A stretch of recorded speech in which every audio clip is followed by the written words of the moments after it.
नाज़रीन, इस्लाम में शादी का तरीका बहुत आसान है, जिसमें महज निकाह और वलीमा है, जबकि मौजूदा माशरे में इसे मुश्किल तरीन तकरीब बना दिया गया। बात तय करने से लेकर कदम कदम पर बेशुमार रसूमात अदा की जाती हैं, मसलन उबटन, मंगनी, मायो, मेहंदी, ढोलकी, बारात, मकलावा वगैरह। इन सब के शामिल हो जाने की वजह से शादी कई कई दिनों पर मुहीत हो जाती है। इन रसूमात का अगर जायजा लिया जाए तो इससे ये पता चलता है कि इनमें से अक्सर का ताल्लुक हिंदू मजहब की शादी की रसूमात से है, और कुछ लवाज़िमात मगरबी माशरे के भी शामिल कर लिए गए हैं। दौरे हाजिर में शादी की रसूमात में एक और तकरीब का इजाफा कर लिया गया है, जो ब्राइडल शावर के नाम से मारूफ है। लेकिन इसकी तफसील जानने से पहले आप तमाम हजरात से गुजारिश है कि अगर आपने अभी तक मेरा चैनल सब्सक्राइब नहीं किया तो सब्सक्राइब करके बेल आइकन के बटन को प्रेस कर दें। नाज़रीन, ब्राइडल शावर एक ऐसी पार्टी है जो शादी से कुछ हफ्ते पहले दुल्हन की सहेलियां दुल्हन को तोहफे देने के लिए मुनक्किद करती हैं कि जो तोहफे उन्होंने दुल्हन को शादी पर देने हैं वो इस पार्टी में देती हैं। इस तकरीब में मेज़बानी के फ़राइज़ दुल्हन के घर वाले नहीं बल्कि दुल्हन के करीबी दोस्त या एक से ज्यादा दोस्तें मिलकर अदा करती हैं। इस तकरीब में मुख्तलिफ किस्म की खाने पीने की चीजें रखी जाती हैं। खास तौर पर ऐसे कप केक रखे जाते हैं जिनमें से हर एक केक पर दोस्त का नाम लिखा होता है।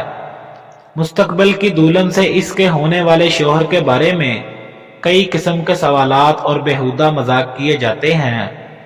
मौसीकी सालगिरह की तरह सजावट और एहतमाम किया जाता है।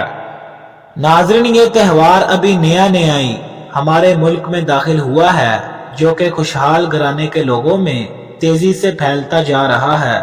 इस रवाज का तारीखी पस मंजर कुछ यूं बयान किया जाता है कि 16वीं सदी में ये रवाज जहेज देने के मुतबादिल के तौर पर शुरू हुआ कि दुल्हन की सहेलियां और ख़ानदान वाले जहेज की तैयारी में मदद के तौर पर मुख्तलिफ तरह के छोटे बड़े तोहफे देते थे, जिससे इसका जहेज तैयार होने में मदद मिलती थी। इसके आगाज के बारे में बयान किया जाता है कि एक डच लड़की कारखाने में मुलाजमत करने वाले लड़के से मोहब्बत में मुब्तला हो गई। जब लड़की ने अपने वालिद के सामने इस लड़के से शादी के मुताल्लिक इजहार किया तो बाप ने इनकार कर दिया और धमकी दी कि अगर वो ऐसा करेगी तो वो इसको जहेज नहीं देगा।